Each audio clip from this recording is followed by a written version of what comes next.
Elimination Chamber Fallout. I'm Will. That's Brandon. We're the Cousins of Destruction Wrestling Podcast. As always, let's cheers. Talk about some wrestling. Yeah, I would say one of the best non-4 PLEs in years. We always try to overbook things, or we're thinking, what if this person returns or that person returns, or what if the most crazy thing ever happens? And then none of that stuff happens. So I always try to temper the expectations and think, let's just hold off on all that stuff. And then was completely shocked, completely surprised, really enjoyed Elimination Chamber. Yeah, it was pretty damn good. Went kind of viral. We're about to discuss kind of the fallout that takes place now on the road to WrestleMania because of what happened at the Elimination Chamber and a little bit on what happened at Raw this week. But let's get right into it. Like, follow, and subscribe if you like the content as well. Share it with others wrestling fans because they're going to love this content and we love the community. But let's get into it. I don't know if you guys heard about this, but a little guy named John Cena turned heel this weekend. It was kind of a big deal. He decided to kick Cody Rhodes right in the nuts. Big deal. We had our review right after Elimination Chamber. If you want to check that out for our initial thoughts, because we filmed it about 10 minutes after John Cena turned heel. We were pretty hyped about it. But now that a couple days have gone by, now that we've watched everybody's opinions from here to there, how do you feel about the John Cena turn? Is the John Cena heel turn the greatest heel turn in wrestling history? I would say it's the greatest WWE heel turn. I would say it's number 2 altogether. For me, nothing's going to beat that Hogan one. So I've got that at number 1.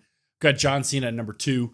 For me, Hogan kind of, saved the industry, for lack of a better term, or kind of reinvigorated it, really put some jolt of life into that. I think Cena has the capability to do kind of the same thing here. You talk about the maybe the new fans that didn't really know about it, or maybe some returning fans that haven't really watched a lot lately, or maybe they just watch a Mania here or there. Maybe this can bring some of them back. It really kind of depends in terms of how they're able to go forward with this. That's really kind of the jury's still out, obviously, because it is so new, it is so fresh, and we do have an end date, so it is like, okay, well, we know by the latest this is right here, but I have faith that they'll do right. I think if they wouldn't have done this if they didn't have a grade A top tier plan. So for me, it's number 2. We were kind of, hey, don't do this. But now that it's happened, and now that we're here, and now that I've watched it about 50 times, I'm like, you know what? It's pretty badass. Yeah, I mean, for me, it personally is because I didn't get to see the Hogan one, right? I'm a youngin'. I grew up with John Cena. John Cena turning heel had to feel the exact same way that people growing up during the Hogan era probably felt about Hogan. And it's all going to be about perspective. Like you said, there's an expiration date on it, right? Hogan reinvigorated his career after that. I mean, jolt of life, NWO is huge. John Cena doesn't have that. We know that by December, he either has to retire a heel or the redemption arc has to happen within the next few months and he's back to being a face, right? So it's all going to be about what they did with the heel turn. I will say the mainstreamness of this heel turn is absolutely insane. You got guys on SportsCenter on First Take talking about John Cena turning heel in kayfabe, like he's an actual piece of shit in real life for doing this. You have Drake, you have Travis Scott, of course. I mean, like the mainstream world in my lifetime has never been connected to WWE like it has been over the past weekend. So I think that is huge. And at the end of the day, I would probably put it as my number 1 heel turn, but that's just because I wasn't there for the Hogan one, right? So I'm biased. Yeah, and that's understandable. Yeah, for me, it's Hogan 1, this 2, then maybe you got your like Andre, Shawn Michaels, throw a Triple H one in there. Those are always super cool of some sort. Shawn Michaels. Gotta be Shawn Michaels. Yeah, something like that. But I mean, yeah, like you said, MLB, NBA, like all the sports you're talking about, they're posting memes. The memes are fantastic. The memes are top tier. Yeah. So who knows? Break-A-Wish Foundation. So good. Anyway, let's get into the meat of it, though. So John Cena turned heel, right? Yeah. And we got the graphic on Monday Night Raw. We got John Cena's mean face in the WrestleMania card against Cody Rhodes with the edited, he obviously had a photo shoot beforehand type deal. But here's the thing. CM Punk has been rumored to be involved in the Cody Rhodes John Cena match at WrestleMania one way or another. But after John Cena turned heel, which nobody saw, should this just remain Cody Rhodes John Cena going into WrestleMania? I would say so. Yeah.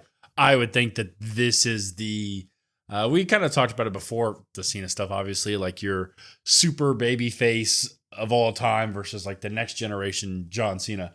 Well, now you got the next generation John Cena versus arguably like the top heel turn of WWE of all time. You know what I mean? So I think that right there is enough. Plus you have the Rock stuff kind of penciled in on the side. I think that carries it. I think that's enough star power there with those three alone. You keep it as is. Maybe eventually you get Punk and Rhodes down the line because they kind of hinted at that multiple times. But I really kind of like the Rollins and Punk story that they're kind of getting going, and maybe who knows, Roman Reigns maybe returning sort of thing. So I really like that aspect of it. I really want this to just be Cena and Cody. CM Punk being added to the match made sense when you were looking at this in terms of like, if John Cena wins the chamber, you're going to have super face for a super face. And then you could throw CM Punk in there being the tweener, being the guy who can cut a promo that walks the line of being the heel of the group and really gets guys pissed off. He would have been the perfect little throw in to that piece. But now that John Cena's heel, you don't need that. The story is made already. You got John Cena, the biggest heel turn in recent history, taking on Cody Rhodes, like you said, the closest thing we've got to a John Cena reincarnation of the past 15 years, right? As being the biggest face in the entire company.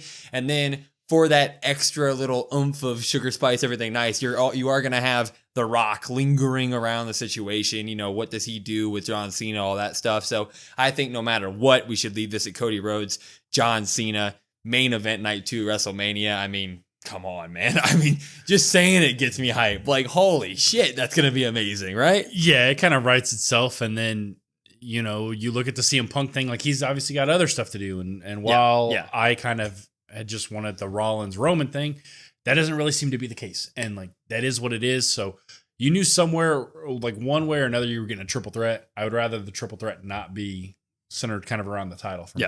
Especially with the John Cena heel turn. Especially. Last thing about the John Cena heel turn is that this whole Rock thing, right? So Rock comes back at Bad Blood randomly out of nowhere, does the count to 3 thing that people are now conspiracy theorying, saying it was the John Cena. Yeah, just backwards. The John Cena thing that he's been doing ever since he got rid of the word life. But when The Rock did the gesture to John Cena to turn heel, that 3 on his fingers turned to 2. And people are conspiracy theorizing that means that John Cena is one of the 3 checked off the finger list of The Rock. If that is true, who else could join The Rock and John Cena in this heel madness? Yeah, I know. This is kind of like a big question or a big thought. Like, this is really, you could go. You know what? I'm going to let you give your thoughts first. Give your thoughts, because I'm going to sit here and think on it, and I got a couple of names, but I don't know if I'm thinking too big.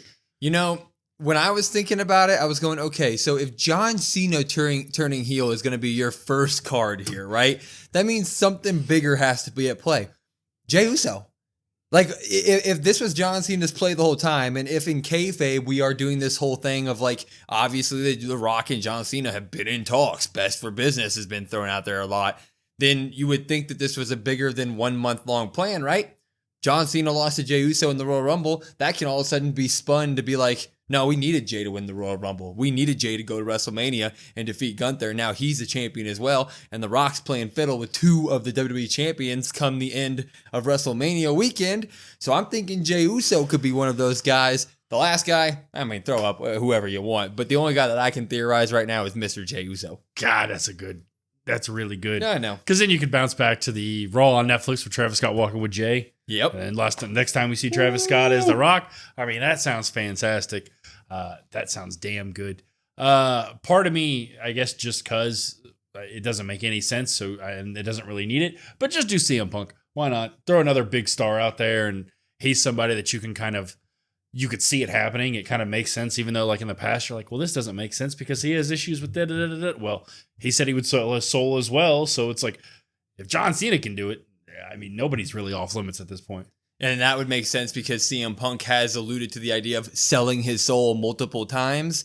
So you could get CM Punk through the Roman Reigns, Seth Rollins stuff, and then form what would be one of the craziest heel factions of all time, which would be absolutely insane. I don't know if WWE is thinking that far and this is actually a thing, or if The Rock's just conveniently doing stuff with his hands that we're all looking too far into. But goddamn, it's fun to conspiracy theorize. So and maybe that's a thing. Maybe I kind of have the thought process of, down the line, maybe one or two of these guys, maybe a Jey, maybe a Punk, maybe that's the next person to kind of take Cena out. Maybe Cena doesn't do what The Rock wants, and then, okay, well, if you're not going to do it, I'll just get another person to do what I want. I totally understand that. Let's look at the fallout of the men's chamber while we're at it. Let's kind of work backwards here.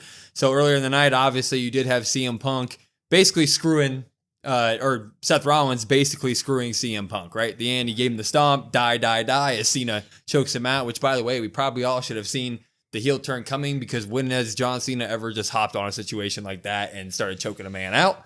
I mean, never been that desperate before. I guess. But hindsight, we go to Raw, and now we got ourselves a steel cage match. We were thinking that maybe we were going to get some sort of Roman run-in, all this type of stuff. It's looking like we're almost 100% locked into the Roman Reigns, CM Punk, Seth Rollins stuff, right?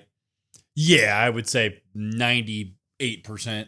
Yeah. I mean, basically 100%. I'm never going to say 100% certain anymore at this point with anything, because they can do whatever they want at any time, and you're just like, well, yeah, you know what? That kind of makes sense some way, somehow. That's the one nice thing with these long stories, is that everybody's got a reason to want to fight everybody. So, but in terms of right now, yeah, I don't think we get a clean finish on Raw. If we do, I will be very surprised. I think we get a Roman Reigns run-in. I think we get Roman Reigns spearing Seth. You know what? CM Punk, maybe he catches one too, just because, everybody can get one, maybe. Maybe that's the Roman Reigns we get kind of coming back. And it's just going to lead to the triple threat. Now, at first, I was a little bit hesitant about the triple threat. I was like, damn, I really just want Rollins and Roman. Still kind of feel that way. But at the same time, I'm not going to complain. You've got three guys that are doing fantastic work when they're there. You've got all three can cut a great promo. All three are good in the ring. There's real life hatred a little bit between Punk and Rollins, and who knows, maybe Punk and Roman as well. You've got so much history there. You just sign me up. Right now, this is going to be a little bit controversial, but just right now, I kind of would just rather see Seth Rollins versus CM Punk at WrestleMania at this point. I don't know, because the reason being, and I'm not hating on it, he deserves as much time off as he wants. Roman carried the WWE for a solid 4 years, through the pandemic era, all that good stuff, and he has obviously taken his time this year. But it's just like, we've rarely seen him to the point where he's kind of out of sight, out of mind for me. Like, of course, he's got, the last time we saw him was Royal Rumble. And even in the Royal Rumble, he didn't make that much of a splash in the Rumble. I mean, he got thrown out with all the Seth Rollins stuff, and you had all that crap junk happen afterward, which was awesome and insane. But it's just like, when I don't see you at all for another 2 months after that, it's just like, well, kind of forget about that, especially when you got John Cena turns happening in these massive moments. So it's just like Seth Rollins and CM Punk are kind of carrying this feud in every aspect. If Roman Reigns does come back and start spearing his way back into this and is showing up, like, hell yeah. But if it's going to be one of those things where we get Roman like at Raw and then we get him one or two more times on the road, to me, it's just going to feel like, do I need the triple threat? I'd rather just have Roman miss one and get the Roman Seth thing properly by itself down the line at this point, and just have Seth Rollins and CM Punk really finish each other off at Mania. You're going to finish each other off. Yeah, I mean, you look at it and it's like Roman's kind of the odd man out here. Yeah. Which before the last, I guess you could say really before Chamber, like a few weeks, I guess, it felt like Punk was the odd man out. Yep. Because you're like, man, I really want Rollins and Roman. I really, really, really want that. I still do. But now it's like, well, Roman, I don't want to say Roman's a throwaway, but like I said, you haven't shown up. So like, I don't have any buy any stock, but it's like, for me, it's just like, I say that, or I could agree with you. As soon as Roman's music hits, or as soon as he runs out there, I'm like, oh, yeah, give me this. Give me this. Literally, the second his music hits, I'm going to be like, put him into the triple threat, please. But, I mean, just right now, when you're sitting here, not much else happened out of the men's chamber in terms of stuff. The only other thing is Drew McIntyre does look like he's set in stone to face Damian Priest. And after the year Drew's had, and honestly, after the year Damian's had, that seems to be a little bit of a throwaway match, in my opinion, for both of them almost. I figured at this point, they'd almost both be in a better position, maybe title scene of some sort, especially Drew McIntyre. How do we feel about this kind of being the feud going into WrestleMania? Yeah, we always say all the time that it's nice to get feuds that are, maybe they're not necessarily for a title, but like they still mean something, right? There's still some hatred or something there. Even with that, I don't feel that. I know there's still some time to build that up. I know there's still some time to really build up each side, but right now I'm kind of like, okay. I mean, they both need a match. The match is going to be good. I'm sure they'll both cut some decent promos from here or there, but you really feel like you kind of dropped the ball in a sense on Drew especially, but you could also say Damian as well. They both had great years last year. And to have this match, you're just kind of like, okay, yeah, I mean, it's a match. Cool. That's awesome. And that's that. It feels like these guys are just the two guys that put on. These guys both exceeded expectations in the stuff that they were doing throughout the year, but it was almost like they weren't planning on them to exceed so much at their roles that they didn't give them the long-term planning. And so now we're coming to WrestleMania and it's like, well, shit, I guess the long-term planning is to just throw you two at each other then. Which, I mean, Damian Priest versus Drew McIntyre sounds great on paper, but it just feels like, especially after the year Drew had, it just feels like when WrestleMania time came around, damn, I thought he'd be involved in something huge. Like being one of the best feuds going into Mania. We still got a lot of time, so I'll let them cook and see what they got. But at the moment, on paper, I'm kind of just going, yeah, it's going to be fun to watch. Yeah, and you say give him something big or one of the bigger feuds. Roman Reigns looked like it was dead set right there. Dude. We're getting Drew McIntyre and Roman Reigns. We're going to get this. We're going to get this. He even comes out when they unveil the 2K cover, and you're like, okay, yeah, this is what we're going to get. God, he cuts a promo at Paul, and you're like, okay, sign me up. This is awesome. He's got real reason to hate the Bloodline. He started attacking all the Bloodline members, and now it's just like, oh, we're not going to do that. We're not going to do that. I know we'll probably get that down the line, and that's fine, but it's like, damn, I thought we were going to get it at Mania. Yeah, fantastic point. Yeah, why the hell did we not do that, man? God, Drew versus Roman would have been chef kiss. Chef kiss. Let's head on over to the women's. A lot of stuff has happened in the women's scene. Let's get the beginning out of the way first. So Jade obviously walks in and decimates Naomi in every way, shape, or form to the point where Naomi can't even continue the match. She's out. Bada bing. The conversation since then, and we talked about it on our Raw review this week, if you guys want to watch that, but we talked about the idea of Bianca Belair being a part of the Jade rivalry. She was part of the attacking. She was part of all that. What's our expectations about the Jade stuff going into the road to WrestleMania now? Do we expect that to get to WrestleMania? Do they expect that to maybe wait till we finish whatever Bianca is doing at WrestleMania before that, or before, and then we jump into the Jade stuff post WrestleMania? Kind of where is the Jade Cargill stuff going to be? Yeah, they're kind of in a weird spot with it. As great as the return was, as great as the conspiracies are, or as great as the thoughts are of, well, it wasn't really Naomi, maybe it's Bianca. You would have to think Naomi's written off TV for a little bit, right? After something like that. So she's gone. I believe we're getting to see Jade this week on SmackDown. Yep. So I assume some sort of promo work. Maybe you have Bianca talking to Jade. Maybe like, I can't believe Naomi would have done that. I never would have thought it. Something like that. Something small. I think we kind of don't find out that it's Bianca until after Mania, which sounds like a really long ways away, but they have Bianca win the Chamber, so she's going to feud for the title. So she's going to be on a completely separate show. So it feels almost as if out of sight, out of mind. Let's have Jade kind of wrapped up in the thought of, I think it's Naomi. Maybe eventually you get Naomi coming back and saying, hey, look, it's not actually me. Maybe then they do some footage, something like that. Maybe you have Jade just cut some promos or a match or two here just to get her in the ring. Why not?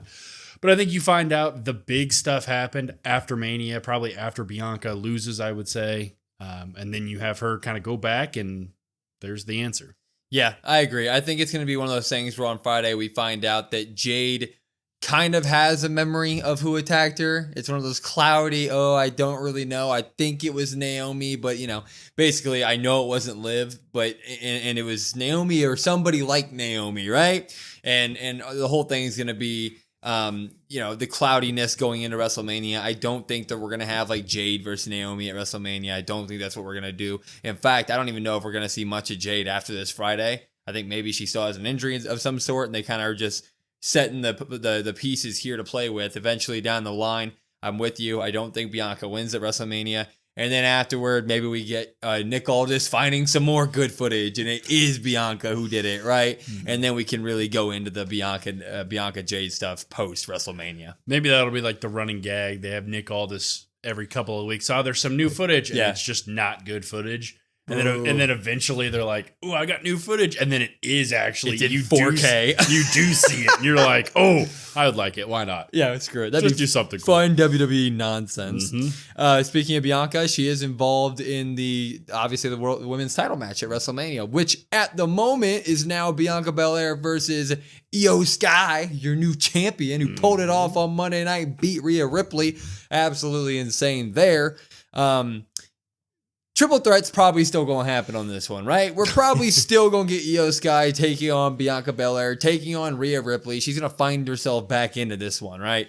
Yeah, I think so. I would bet that to answer your question about the Jade stuff that you just saw, maybe you have Bianca versus Rhea in some sort of match. I would like no shenanigans, but who knows? Maybe there's shenanigans. Maybe Jade costs Bianca and gets Rhea in the match. Some way, somehow, I think there's a match between Rhea and Bianca.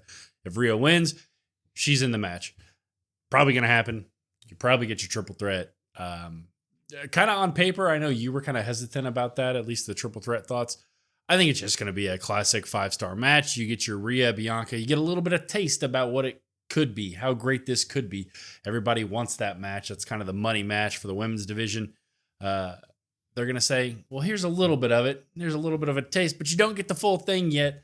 Maybe next year. But triple threat, sign me up. Yeah, the Iyo twist was great. I didn't see that coming. I did not have that on my bingo card. I was already writing in the Kabuki Warriors to take on Liv and Raquel at WrestleMania. So this swerve changed everything.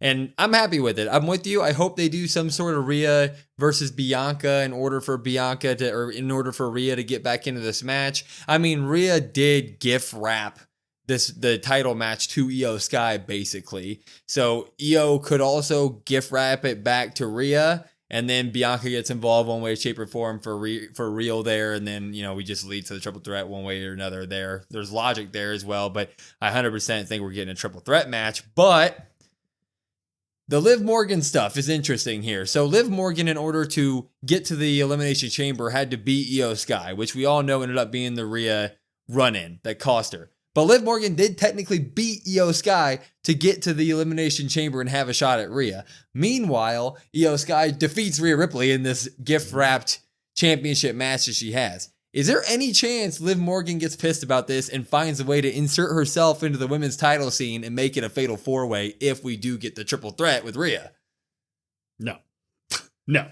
Simply no. I am a big proponent of, I think they are giving those tag titles to Liv and Raquel. Liv coming off the best year that she's had, MVP year last year. Hey, you did such a great job. You exceeded the expectations. Now, please do this with the tag titles. That's pretty much the thought that I have, at least right now. Kind of for the tag titles, we were really excited when Jade and Bianca had those. And you could say they did pretty well with them. I think they're going to continue that. Let's continue to build up the prestige of the tag titles for the women.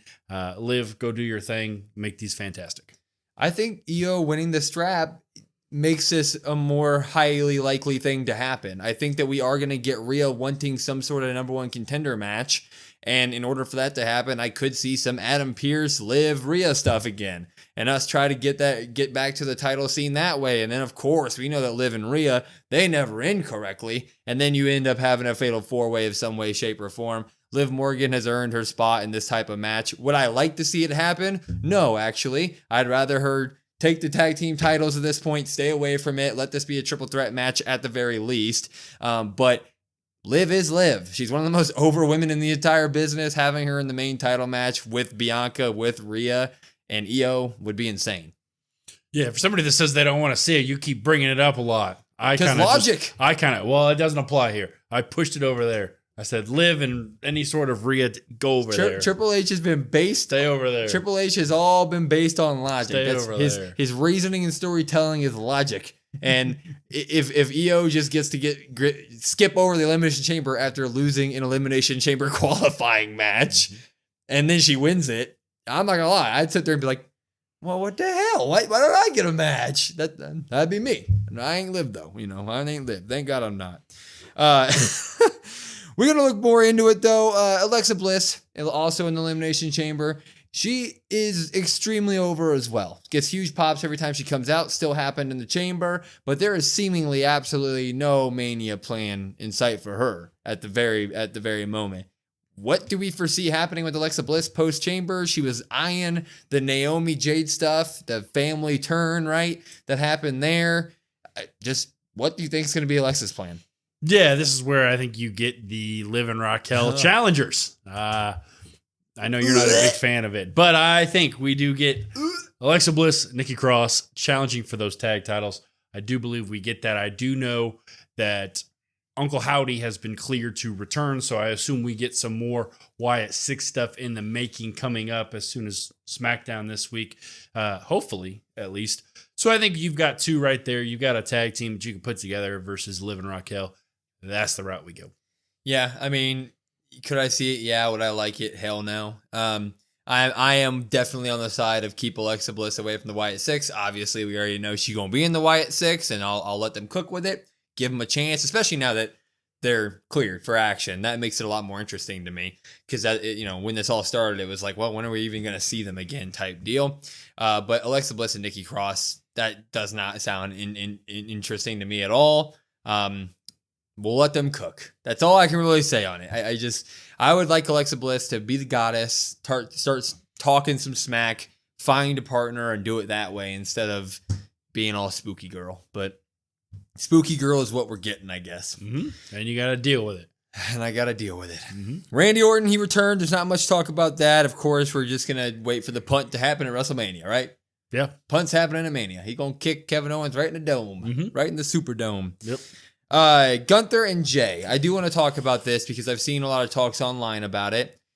The Gunther and Jey story so far is leaving people wanting a little bit more, I think. You have Gunther fighting Alpha Academy talents while Jey just kind of runs out every week, makes the save or gets choked out, and then cuts the exact same promo every single week about how his back's against the wall, no one believes in him, yada, yada, yada. How are you feeling about this feud right now? Are you still interested in it? Are you looking forward to their match at WrestleMania? Yeah, I would say I'm looking forward to it. Maybe I'm in the minority here, but I'm really looking forward to it. I'm really looking for the moment for Jey, especially he deserves that. I also think Gunther right now is doing some really good work. I think Gunther is doing the heavy lifting in the feud. I would like to see Jey do some more on his end of stuff in terms of maybe a match here or maybe a promo here, something like that. But I'm really enjoying the work that Gunther's doing every week, coming out, basically cutting a promo on somebody about why he's better than them, and then he just gets in the ring and proves, hey, this is why I'm better than you. Even if they do get a little bit of offense in, because he is overlooking them, which is the main storyline kind of with him and Jey.